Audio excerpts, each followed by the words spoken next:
Hello students, तो science vision classes में एक बार फिर से आप सभी का स्वागत है। और स्वागत है इस वीडियो के अंदर जिसमें हम अल्टरनेटिंग करंट के पार्ट नंबर 2 को हम देखेंगे।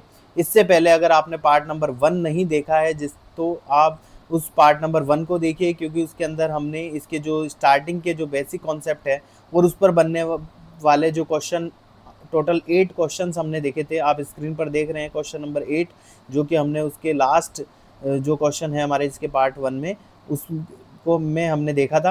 अब नेक्स्ट जो इसका पार्ट है, इसके अंदर हम इसके नेक्स्ट क्वेश्चन से इसे सॉल्व करेंगे। तो नेक्स्ट जो हमारे पास क्वेश्चन है वो है क्वेश्चन नंबर 9। अब हम इसका सॉल्यूशन यहाँ पर देखते हैं। तो क्वेश्चन जो है, ध्यान से और समझने वाला ये क्वेश्चन है। बहुत सारी बातें ये हमारे क्लियर करके जाएगा और इससे हमें बहुत कुछ सीखने को मिलेगा। और जब नेक्स्ट एग्जाम में इस तरह का ये इस पैटर्न पर बेस्ड क्वेश्चन आएगा तो हम उसे इजीली सॉल्व कर पाएंगे। क्वेश्चन है, if Z1 and Z2 are the impedance of the given circuit A and B। तो अगर इस सर्किट का इम्पीडेंस अगर Z1 है और सेकंड जो सर्किट है उसका इम्पीडेंस Z2 है, as shown in figure, then choose the correct option. तो हमें एक ऑप्शन के अकॉर्डिंग बताना है कि भाई Z1 और Z2 में क्या रिलेशन रहेगा। तो ज़रूरत है हमें इनके इम्पीडेंस निकालने की कि भाई इस सर्किट का इम्पीडेंस कितना है और इसका इम्पीडेंस कितना है। तो 1 बाई 1 करके हम जो है इनके इम्पीडेंस निकालते हैं। तो सबसे पहले हम बात कर लेते हैं सर्किट नंबर 1 की। जो फर्स्ट सर्किट है उसकी हम बात कर लेते हैं। तो फर्स्ट सर्किट को हम ध्यान से देखें तो यहाँ पर 6 वोल्ट की जो है DC वोल्ट यहाँ पर अप्लाई किया हुआ है और DC वोल्ट यहाँ पर अप्लाई किया है और इसका इम्पीडेंस ये हमसे पूछ रहा है। अब इस सर्किट के अंदर एक लगा है इंडक्टर और एक लगा है रेजिस्टेंस। रेजिस्टेंस में AC हो चाहे DC हो, इसका रेजिस्टेंस R ही होता है। लेकिन इंडक्टर के केस में हमें ध्यान रखना होता है कि इंडक्टर के केस के अंदर जब इसके अंदर से इंडक्टर के अंदर से जब DC को फ्लो किया जाता है, तो जब DC को फ्लो किया जाता है तो इंडक्टेंस का जो रिएक्टेंस होता है वो होता है XL से रिप्रेजेंट करते हैं।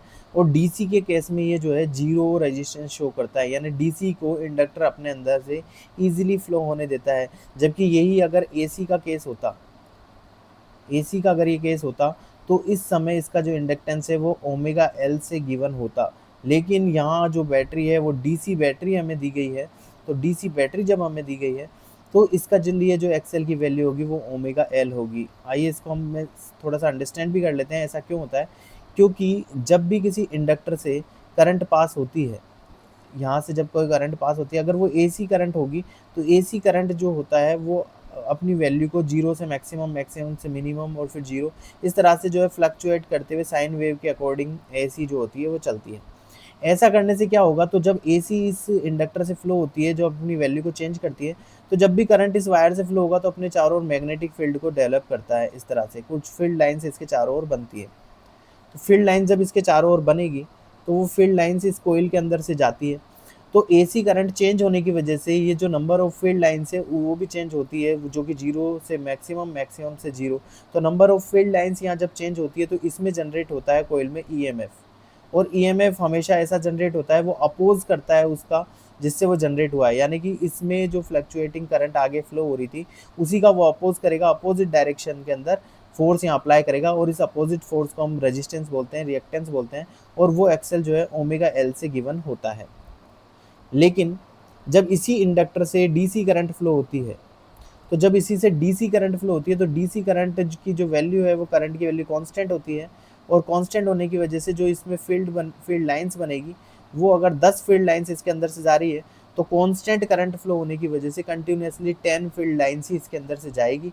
और जब कांस्टेंट फील्ड लाइंस इसके अंदर से जाएगी तो इसमें फ्लक्स में चेंज नहीं होगा, और फ्लक्स में चेंज नहीं होगा तो EMF जनरेट नहीं होगा, तो इसमें रेजिस्टेंस भी नहीं लगेगा। तो जो DC करंट है वो ईजिली इसके अंदर से फ्लो हो जाएगी बिना किसी रेजिस्टेंस के, बिना किसी रिएक्टेंस के। इसलिए जो रिएक्टेंस होता है DC करंट के लिए वो होता है जीरो। तो ये इसके बेसिक कॉन्सेप्ट है। बाकी आप इसको डायरेक्टली ध्यान रखें, DC के लिए जो है DC को अपने अंदर से अलाउ करता है तो रिएक्टेंस जीरो होता है और AC के केस में ओमेगा L होता है। अब इसमें बैटरी DC वोल्ट की बैटरी दी गई है तो एक्सेल जो है वो जीरो हो जाएगा।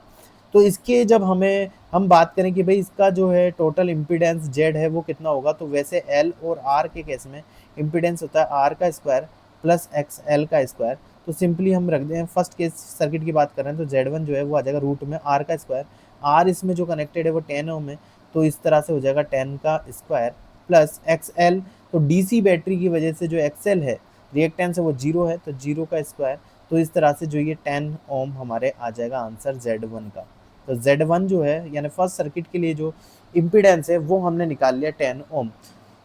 तो सिमिलरली अब हम इसको सॉल्व करते हैं सर्किट 2 के लिए और देखते हैं कि भाई सर्किट 2 के लिए जो इम्पीडेंस है उसकी वैल्यू हमारे कितनी आती है।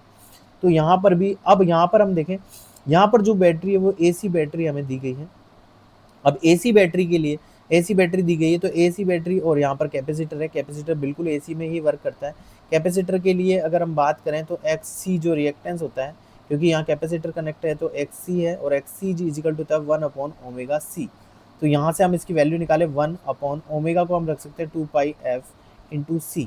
तो यहाँ से हमारे पास XC की वैल्यू आ जाती है 1/2π, पाई की जगह हम रखें वैल्यू तो 3.14 इंटू एफ की वैल्यू देखें फ्रीक्वेंसी कितनी है, तो इस पर जो AC वोल्टेज अप्लाई है वो 50 हर्ट्ज की है, तो हमारे पास यहाँ 50 आ जाएगा इंटू C। कैपेसिटेंस देखें तो 10⁻³ 10⁻³ और इंटू माइक्रोफेरेड। माइक्रोफेरेड में गिवन है यानी कि माइक्रो मतलब 10⁻⁻⁶।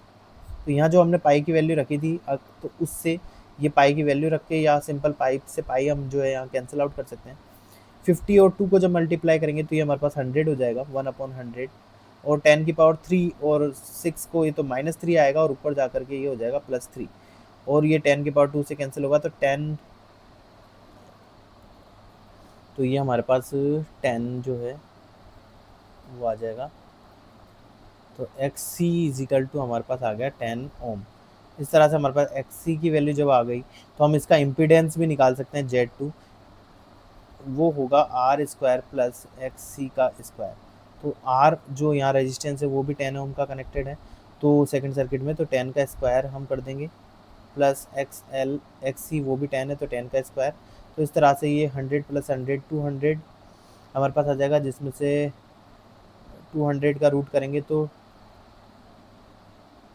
10 × √2 हमारे पास आ जाएगा और √2 की जो वैल्यू है वो होती है 1.414। तो इसी से हम अगर इसको सॉल्व करें तो अप्रॉक्सीमेटली 14 के आसपास ये जो आंसर हम 14.14 जो है हमारा आंसर हो जाएगा Z2 इतना। तो Z1 और Z2 दोनों की वैल्यू हमने निकाल ली है। Z1 है 10 ओम और Z2 की वैल्यू है 14.14 ओम। तो दोनों वैल्यू को अगर हम देखें यहाँ पर तो Z1 + Z2 क्या दोनों को सम करने पर 20 आ रहा है, तो बिल्कुल नहीं, 24 के आसपास आ रहा है, तो ये गलत है। Z1 Z2 दोनों बराबर है तो बिल्कुल गलत है, एक 10 है एक 14 है। क्या Z1 बड़ा है? गलत, वो 10 है छोटा है। तो यहाँ देखिए क्या Z2 बड़ा है, तो बिल्कुल सही है, 14 जो है बिल्कुल बड़ा है। तो ऑप्शन नंबर ए हमारा करेक्ट हो जाता है। अब देखिए इस क्वेश्चन में हमने कितनी सारी बातें जानी है कि भाई ये DC के लिए जो XL की वैल्यू क्या होती है, AC के लिए XL की वैल्यू क्या होती है, इम्पीडेंस की वैल्यू अगर इस सर्किट की पूछी, केवल ये सर्किट देकर इम्पीडेंस हमसे पूछा जाए तो ये अकेला एक क्वेश्चन बन सकता है सेपरेट, जिसमें हम इम्पीडेंस निकाल सकते हैं। अगर इस वाले सर्किट के अंदर हमसे इम्पीडेंस पूछा जाए सेकंड सर्किट के अंदर तो सिंपली ये भी अलग से क्वेश्चन बन सकता है। और इसके लिए जैसे XC की वैल्यू पूछी जाए कि भाई जो रिएक्टेंस है इस कैपेसिटर का XC वो कितना होगा, तो वो अलग से हम बता सकते हैं कि भाई XC की जो वैल्यू है वो 10 ओम होगी। इसका जो इम्पीडेंस कितना होगा वो अलग से हम बता सकते हैं 14.14 होगा। और मिला करके Z1 और Z2 का रिलेशन पूछा जाए तो वो भी हम यहाँ पर जो है सॉल्व कर सकते हैं। अगर हमसे 10⁵ पूछा जाए तो 10⁵ जो होता है AC सर्किट के लिए जैसे XC/R है या XL/R है, तो उससे भी जो है हम वो चीज़ भी जो है जो फेज डिफरेंस होगा फाई वो भी हम यहाँ पर AC सर्किट के लिए बता सकते हैं। तो इस तरह से इसमें हमने बहुत सारी बातों को देखा, बहुत सारी बातों को जाना और फिर इसका सॉल्यूशन करा। क्वेश्चन बड़ा ही अच्छा है, हमें ध्यान रखना है कि एक एक चीज़ पर कि भाई बैटरी है तो AC है DC है और क्या कौन से कंपोनेंट कनेक्ट है, तो उसके लिए जो है इंडक्टर वगैरह के लिए फॉर्मूले वगैरह क्या होंगे और सिंपली बाई उन बेसिक फार्मूलों का यूज़ करके ही जो है इसका सॉल्यूशन हो जाएगा। नेक्स्ट हमारे पास क्वेश्चन नंबर 10, वो है the maximum power is dissipated for an AC। तो AC के लिए जो मैक्सिमम पावर होती है वो कितनी लगती है अलग अलग सर्किट के अंदर, जो है मैक्सिमम पावर की वैल्यू क्या होगी। तो मैक्सिमम पावर जो होती है वो हमेशा गिवन होती है, हमें इसका फॉर्मूला पता है VRMS IRMS cos phi। तो AC जो सर्किट होते हैं उसके लिए पावर का फॉर्मूला होता है VRMS IRMS × cos phi। जब भी हमसे कोई पूछी जाए कोई भी बात, तो सबसे पहले उससे रिलेटेड एक फॉर्मूला हमारे दिमाग में लेकर के आए। अब इस पावर की वैल्यू को हमें मैक्सिमम करना है, p की वैल्यू को मैक्सिमम करना है, तो इसकी मैक्सिमम वैल्यू तभी पॉसिबल है जब cos फाई भी अपनी मैक्सिमम वैल्यू पर हो। तो cos फाई की जो मैक्सिमम वैल्यू होती है विच इज़ इक्वल टू 1, और ऐसा cos फाई की वैल्यू 1 और cos फाई की वैल्यू अगर 1 है, तो इसका मतलब फाई की जो वैल्यू है वो होनी चाहिए 0 डिग्री। फाई जबकि फेज डिफरेंस है करंट और वोल्टेज के बीच में। अब हम बात करें रेजिस्टिव सर्किट की, तो रेजिस्टिव सर्किट के अंदर जिस डायरेक्शन में वोल्टेज होती है उसी डायरेक्शन में करंट होता है। इसका मतलब ये फेज की जो वैल्यू है वो 0 डिग्री होती है। यानी रेजिस्टिव सर्किट के लिए फाई 0 होने की वजह से कोस फाई की वैल्यू जो है वो 1 हो जाती है, जो कि इसकी मैक्सिमम वैल्यू है। तो इसका आंसर जो VRMS IRMS हो जाएगा, जो कि इसकी मैक्सिमम वैल्यू होगी पावर की। तो ऑप्शन 1 जो है हमारा यहाँ पर बिल्कुल करेक्ट हो जाएगा। L और C के लिए तो फाई की वैल्यू क्या होगी वो हमें निकालना होगा, और कुछ ना कुछ वैल्यू होगी, तो ये अपने सीधी सी बात है, ये अपने मैक्सिमम वैल्यू को अचीव नहीं करेगा। इंडक्टिव सर्किट की बात करें या कैपेसिटिव सर्किट की बात करें, तो उसके अंदर जैसे इंडक्टिव सर्किट की बात करें तो इसमें करंट जो है π/2 से पीछे होता है, तो फेज डिफरेंस π/2 होता है। इसमें बात करें तो करंट जो है π/2 से आगे होता है वोल्टेज से। दोनों ही केस में जो फेज डिफरेंस है वो π/2 होता है, और जब π/2 फेज की बात करेंगे तो पावर जो है यहाँ पर 0 आ जाएगी, जिसे हम वॉटलेस करंट बोलते हैं, वॉटलेस करंट कहते हैं। तो वॉटलेस करंट जो है प्योर कैपेसिटिव सर्किट के केस में और प्योर इंडक्टिव सर्किट के केस में जो है वॉटलेस करंट जो है सर्किट में फ्लो होती है। तो ये दोनों तो वॉटलेस वाले हैं, तीनों ऑप्शन हमारे नहीं होंगे। आर वाला जो है वो ऑप्शन नंबर ए जो है वो हमारे सही हो जाएगा प्योर रेजिस्टिव सर्किट के अंदर। एक ऑप्शन और अगर यहाँ पर होता कि भाई एल सी आर तीनों ही सर्किट के अंदर है और कंडीशन बन रही है रेजोनेंस की कंडीशन बन रही है, क्योंकि हमें पता है रेजोनेंस की जो कंडीशन होती है उस कंडीशन के लिए फाई जो है 0 होता है। यानी कि LCR जो पूरा सर्किट है वो किसकी तरह बिहेव करता है, वो प्योर रेजिस्टिव सर्किट की तरह बिहेव करता है। यानी कि LCR सर्किट रेजोनेंस की कंडीशन में ऐसे बिहेव करता है जैसे ये प्योर रेजिस्टिव सर्किट हो। इसका मतलब इसके अंदर LCR की बजाय केवल और केवल R लगा हो। ये ऐसा जो है बिहेव करता है LCR सर्किट रेजोनेंस के केस में, और यहाँ पर फाई की वैल्यू भी वही होती है जो केवल प्योर R के लिए होती है। तो इस केस के लिए भी जो है मैक्सिमम पावर जो है डिसिपेट होगी। तो ये अगर ऑप्शन में होता तो ये भी बिल्कुल सही आंसर होता। इस तरह से जो हमने क्वेश्चन नंबर 10 को देखा। अब बढ़ते हैं हम नेक्स्ट क्वेश्चन की तरफ। नेक्स्ट हमारे पास है क्वेश्चन नंबर 11। तो क्वेश्चन नंबर 11 जो है वो कह रहा है कि for very high frequency, question का जो हर सेंटेंस होता है, हर वर्ड होता है, वो बहुत ज़्यादा इंपॉर्टेंट होता है। वेरी हाई फ्रिक्वेंसी, इसका मतलब फ्रिक्वेंसी जो है वेरी हाई है, ऐसा क्वेश्चन में हमें गिवन है। The effective impedance of the circuit will be, तो इस पूरे सर्किट का जो इफेक्टिव इम्पीडेंस होगा वो हमसे पूछा गया है कि इफेक्टिव इम्पीडेंस क्या होगा। तो चलिए पहले यहाँ पर कुछ इंडक्टर लगे हैं, कुछ कैपेसिटर लगे हैं, कुछ रेजिस्टेंस भी लगे हैं। तो फ्रिक्वेंसी हाई अगर रहेगी, यहाँ पर जो फ्रिक्वेंसी का ऐसी फ्रिक्वेंसी का जो सोर्स हमने यहाँ लगाया है, अगर उसकी फ्रिक्वेंसी ज़्यादा भी रहेगी तो रेजिस्टेंस पर क्या इफेक्ट पड़ेगा। तो हम जानते हैं कि फ्रिक्वेंसी या किसी भी चीज़ से रेजिस्टेंस पर कोई इफेक्ट नहीं पड़ेगा। तो रेजिस्टेंस पर कोई इफेक्ट नहीं पड़ेगा, रेजिस्टेंस नो चेंज रहेगा। लेकिन जो XC होगा, रिएक्टेंस होगा, कैपेसिटर जितने भी कैपेसिटर इसके अंदर लगे हैं उन कैपेसिटर का जो रिएक्टेंस होता है XC, वो होता है 1/ωc के बराबर, या हम इसे लिख दें 1/2πfc के बराबर। तो यहाँ जो है फ्रिक्वेंसी का रोल होता है इसके रिएक्टेंस में। अब हमें दिया गया है कि जो फ्रिक्वेंसी f है वो वेरी हाई है, बहुत ज़्यादा है। तो फ्रिक्वेंसी की वैल्यू जब ज़्यादा होगी और यहाँ पर हम बहुत ज़्यादा वैल्यू को रखेंगे, तो 1 को जब इससे डिवाइड करेंगे तो इसकी वैल्यू बहुत बहुत कम आएगी। तो अप्रॉक्सीमेटली हम कंसिडर कर लेते हैं कि इसकी वैल्यू जो है 0 को अप्रोच करती है, तो इसकी वैल्यू जो है 0 के लगभग आएगी, या 0 के बहुत आसपास इसकी वैल्यू होगी, क्योंकि फ्रिक्वेंसी जो है बहुत ज़्यादा है। इनफाइनाइट हम मान लेते हैं तो 1/∞ लगभग 0 के बराबर हो जाएगा। अब बात करते हैं कि जो इंडक्टर लगा हुआ है L, उस पर जो रिएक्टेंस होगा XL वो किसके बराबर होगा। तो इंडक्टर के लिए हम ये होता है ωc के बराबर, जिसे हम लिख सकते हैं 2πfc। अब फ्रिक्वेंसी की वैल्यू अगर f की वैल्यू बहुत ज़्यादा होगी, इनफाइनाइट तक अगर हम माने, तो यहाँ जो इसकी वैल्यू है वो बहुत ज़्यादा हो जाएगी, इनफाइनाइट ओम तक इसकी जो है वैल्यू हो जाएगी। तो इसका मतलब कैपेसिटर जो है उसका इंडक्टर जो कैपेसिटर जो है उसका जो रिएक्टेंस है वो 0 ओम आ रहा है। इसका मतलब कैपेसिटर जो है 0 रेजिस्टेंस जो है लगा रहा है इस सर्किट के अंदर। तो ये सर्किट जो है अगर 0 रेजिस्टेंस ये लगा रहा है, कोई भी रेजिस्टेंस कैपेसिटर के द्वारा यहाँ नहीं लगाया गया है, तो कैपेसिटर जो है सिंपल एक कनेक्टिंग वायर की तरह जो है यहाँ पर बिहेव कर रहा है, सिंपल एक कनेक्टिंग वायर की तरह बिहेव कर रहा है। जबकि जो इंडक्टर है वो इनफाइनाइट रेजिस्टेंस लगा रहा है, इतना ज़्यादा रेजिस्टेंस जब वो लगाएगा तो ये जो है एक तरह से ओपन सर्किट की तरह बिहेव करेगा, क्योंकि इतने ज़्यादा रेजिस्टेंस लगने पर तो कोई भी करंट उसमें से फ्लो नहीं होगा, और करंट तो ओपन सर्किट से फ्लो नहीं होता है। तो ये जो है एक ओपन सर्किट की तरह बिहेव करेगा इंडक्टर। तो हम देखेंगे सर्किट थोड़ा सा हमारा चेंज हो जाएगा। तो यहाँ हम देखिए वन क्या कैसे ये सर्किट चेंज हो जाएगा। तो 1 ओम यहाँ एक रेजिस्टेंस लगा हुआ है, हमें पता है उस पर कोई इफेक्ट नहीं आ रहा है फ्रिक्वेंसी ज़्यादा होने का। लेकिन ये जो 1 माइक्रोफेरेड का कैपेसिटर कनेक्टेड है, कैपेसिटर कनेक्टिंग वायर की तरह बिहेव कर रहा है, 0 इसका रेजिस्टेंस है, रिएक्टेंस है, X C is equal to 0 है, तो ये डायरेक्ट हमारे हम कनेक्टिंग वायर की तरह बिहेव करेगा।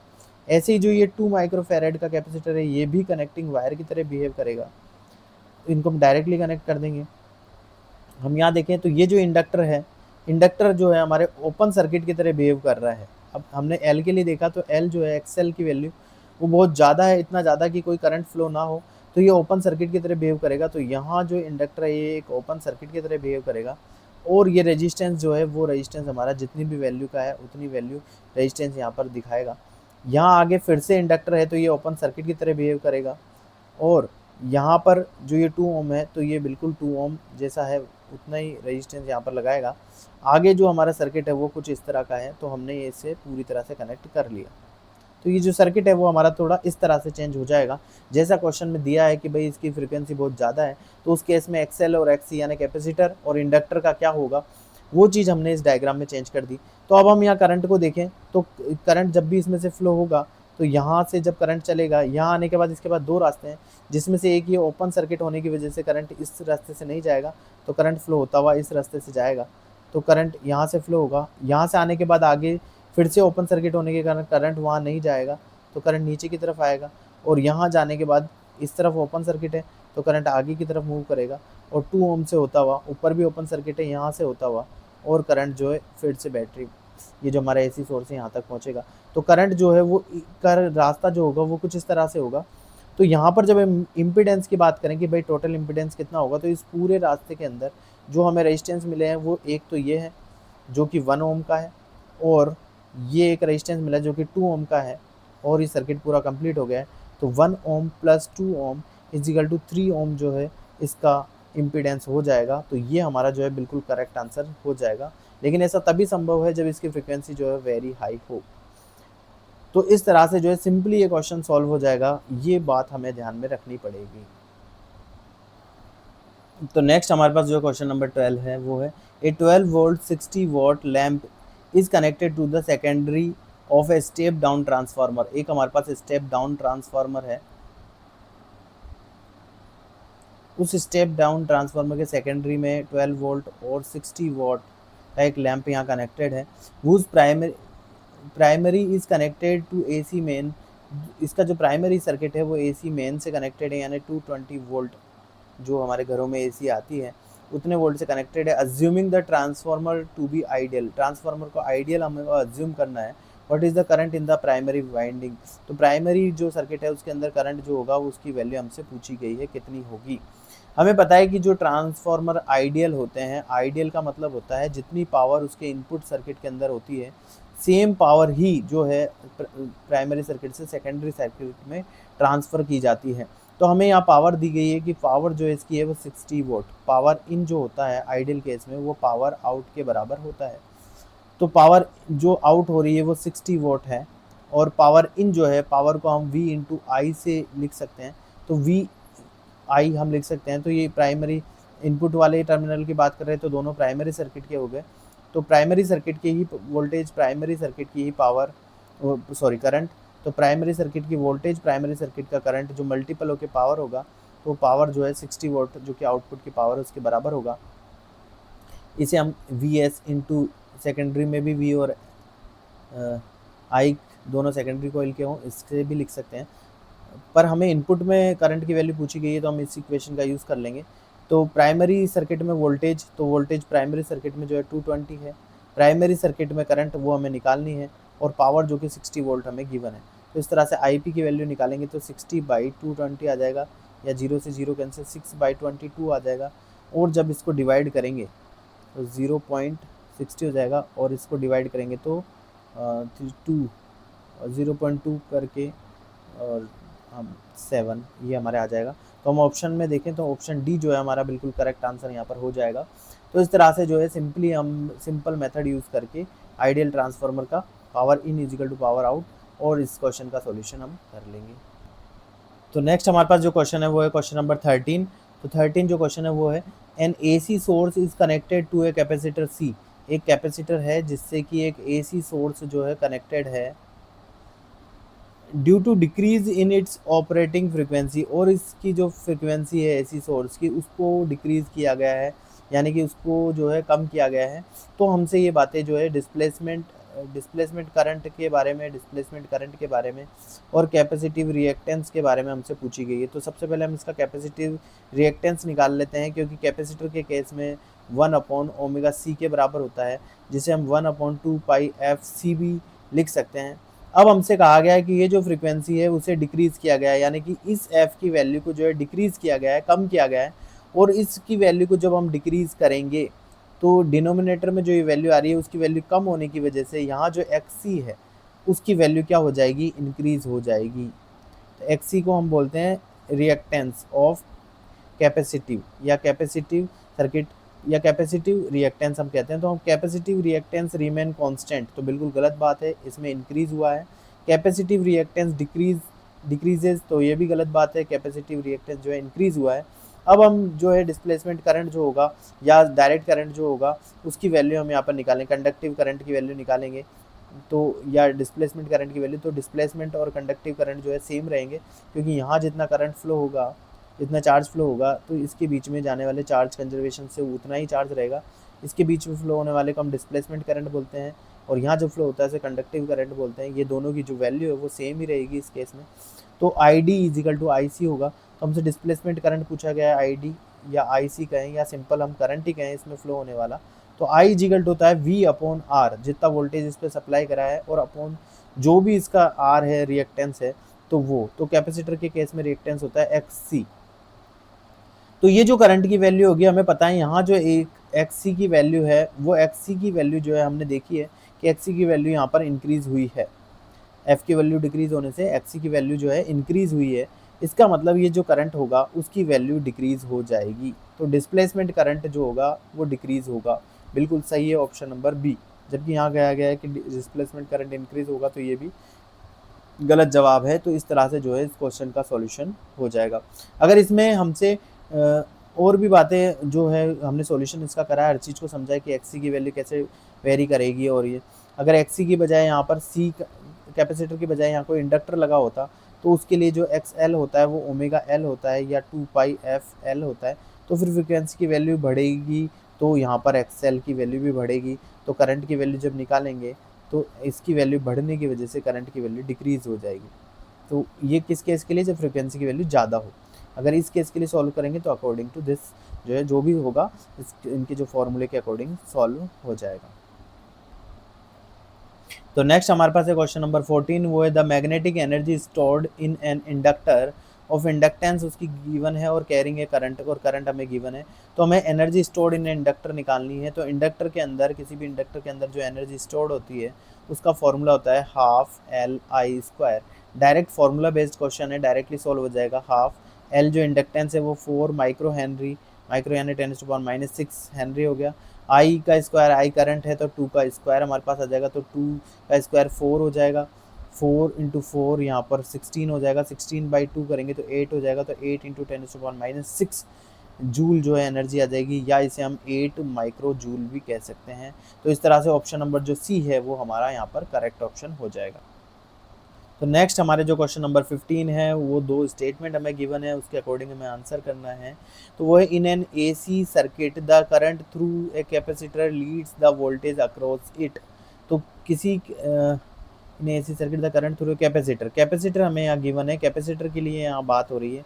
तो जब भी किसी एसी सोर्स से कोई कैपेसिटर जो है कनेक्टेड होता है तो हमें पता है कि भाई वहाँ जो करंट और वोल्टेज में रिलेशन होता है वो ये रहता है कि करंट इसके अंदर π/2 जो है फेज आगे होती है वोल्टेज से।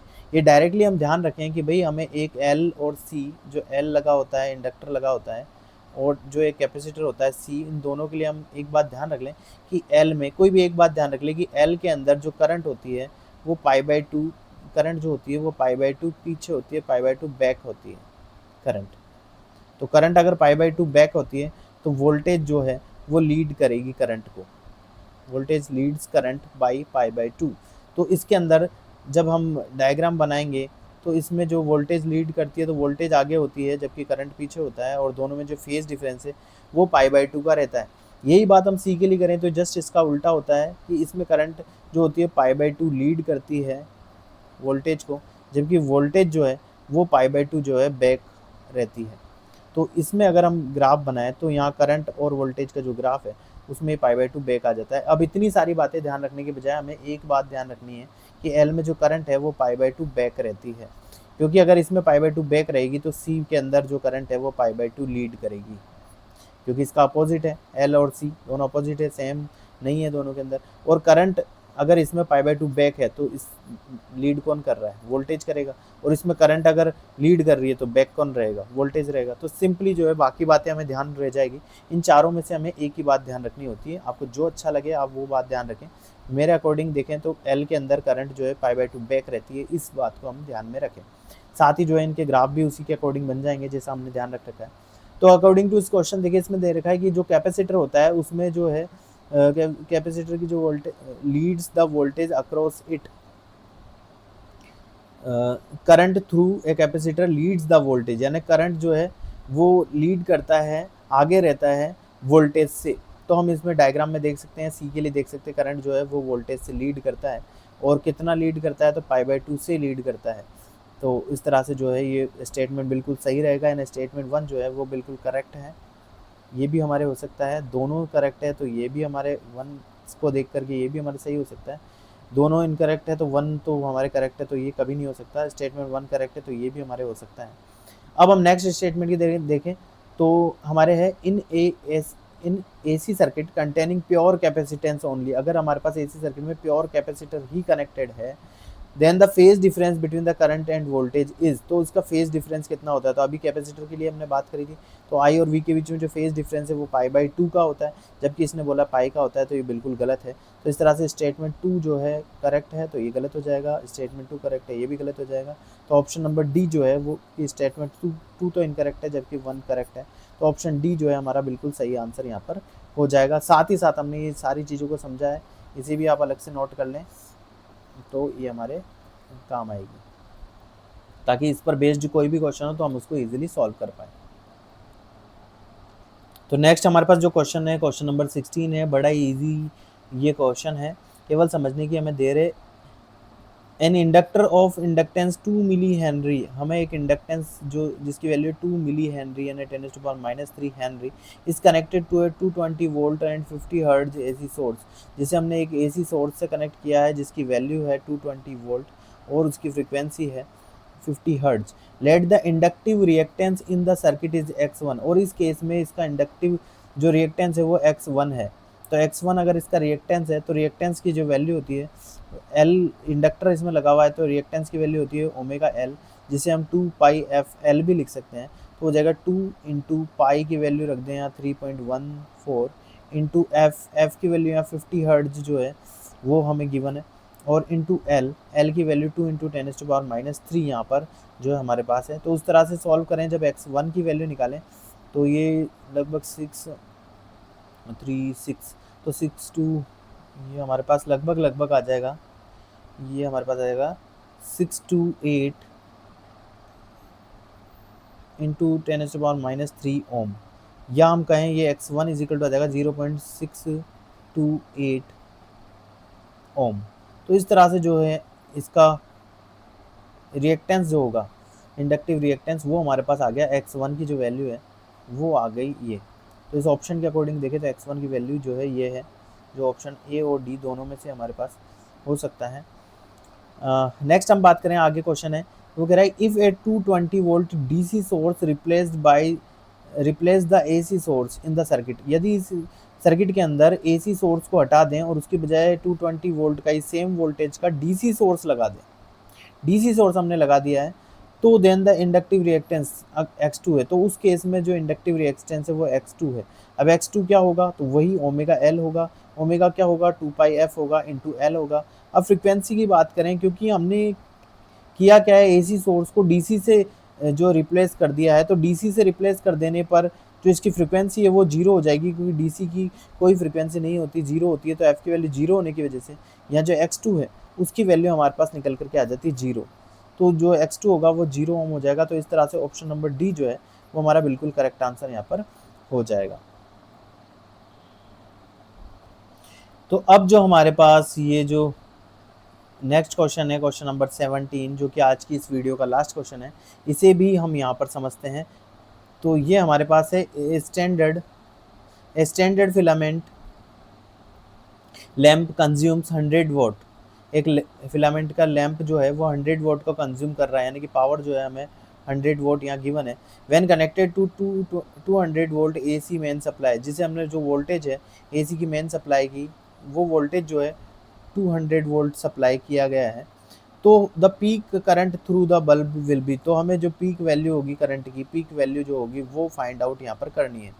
सिंपली हम देखो पावर का फॉर्मूला यहाँ पर लगा करके इसको सॉल्व कर सकते हैं। हमें पता है पावर P इजिकल टू होता है V R M S into I R M S into cos phi. A C के केस के अंदर जो पावर होती है वो इसके बराबर होती है। अब ये बल्ब जो है, जिसका जो भी फिलामेंट है, जो बल्ब का फिलामेंट है, वो एक रेजिस्टेंस यहाँ पर डेवलप करेगा, और केवल रेजिस्टेंस डेवलप करेगा, यहाँ पर कोई इंडक्टर नहीं है, यहाँ पर कोई कैपेसिटर नहीं है, केवल प्योर रेजिस्टेंस यहाँ पर कनेक्टेड है। और रेजिस्टेंस जब कनेक्टेड होता है तो फाई की वैल्यू जीरो होती है, क्योंकि करंट और वोल्टेज दोनों जो है सेम डायरेक्शन में होते हैं प्योर रेजिस्टेंस के केस में। तो फाई की वैल्यू जीरो होती है, तो कोस जीरो जो है 1 हो जाएगा, तो इसकी वैल्यू 1 हो जाएगी। तो यहाँ पावर की वैल्यू रख दें, तो यहाँ से करंट की वैल्यू जब हम निकालेंगे आई आर एम एस, तो वो आ जाएगी power upon V R M S. और ये जो ए सी की पावर जो है हमें दे रखी है 100 volt upon V R M S, जो वोल्टेज की वैल्यू हमें गिवन है। जनरली जो एसी के अंदर वोल्टेज की वैल्यू जो जो हमारे घर में आती है 220 आती है, 230 के आसपास आती है, जैसे इसने 200 बोला है, ये सब जो वैल्यूज़ हम बताते हैं ये उसकी आरएमएस वैल्यू ही होती है। तो आरएमएस वैल्यू जो है 200 हमें गिवन है, तो इस तरह से सॉल्व होकर आई आरएमएस जो है वो हमारे पास आ जाता है 1/2। तो इस तरह से जो है करंट की आरएमएस वैल्यू हमारे पास आ जाती है। लेकिन हमसे करंट की आरएमएस वैल्यू नहीं पूछी है, पीक वैल्यू पूछी है। हमें पता है करंट की जो आरएमएस वैल्यू होती है which is equal to I0/√2। RMS value का फॉर्मूला होता है I0/√2। तो यहाँ से जब I0 की वैल्यू निकालेंगे तो हो जाएगा √2/2। √2 की वैल्यू 1.414/2, और इसको जब डिवाइड करेंगे तो 0.707 जो है एम्पियर यहाँ पर आ जाएगा। तो ऑप्शन जो बी है वो यहाँ पर बिल्कुल हमारे से करेक्ट हो जाएगा। तो इस तरह से आज की वीडियो के अंदर हमने इस तरह से इसके भी जो कंप्लीट पैटर्न थे, जितने तरह के क्वेश्चंस अल्टरनेटिंग करंट पर बन सकते थे, उन क्वेश्चन का सॉल्यूशन हमने यहाँ पर देखा। और भी अगर क्वेश्चंस की रिक्वायरमेंट हो तो आप मैसेज बॉक्स में अगर डालेंगे तो फिर मैं उसमें और भी क्वेश्चन जो इसके पैटर्न पर बेस्ड होंगे, लेकिन मोस्ट प्रोबेबल जितने तरह के क्वेश्चन इस पर बन सकते थे LCR में से, और जो क्वेश्चंस आए हुए थे और इन्हीं पैटर्न पर बेस्ड जो और क्वेश्चन थे, उन सभी का सॉल्यूशन जो है हमने यहाँ पर देखा है। तो इन क्वेश्चंस पर आप प्रैक्टिस करिए, बार बार इन पर प्रैक्टिस करिए। जितनी ज़्यादा हम इस पर प्रैक्टिस करेंगे उतना ज़्यादा जो है हमारी उसमें कमांड बनती जाएगी, कॉन्फिडेंस बनता जाएगा, और उतना ही फास्टली हम इसको सॉल्व कर पाएंगे, और सही से इसका आंसर जो है एक्यूरेसी के साथ, टाइम मैनेजमेंट के साथ हम इसका सॉल्यूशन कर पाएंगे, और ज़रूर हम जो है एग्ज़ाम में हमारे पोजीशन को हासिल कर पाएंगे। तो मिलते हैं नेक्स्ट वीडियो के अंदर, एक न्यू वीडियो के अंदर, एक न्यू लेक्चर के साथ और नए क्वेश्चनों के साथ, जहां हम अंडरस्टैंड करेंगे उस क्वेश्चन से संबंधित सारी चीज़ों को, और जो भी पैटर्न होंगे उन सभी को हम वहां पर देखेंगे। अगर वीडियो पसंद आए तो अपने दोस्तों के साथ भी इसको ज़रूर शेयर करें, ताकि और लोग भी जो है इसका फ़ायदा उठा सकें। Thank you very much.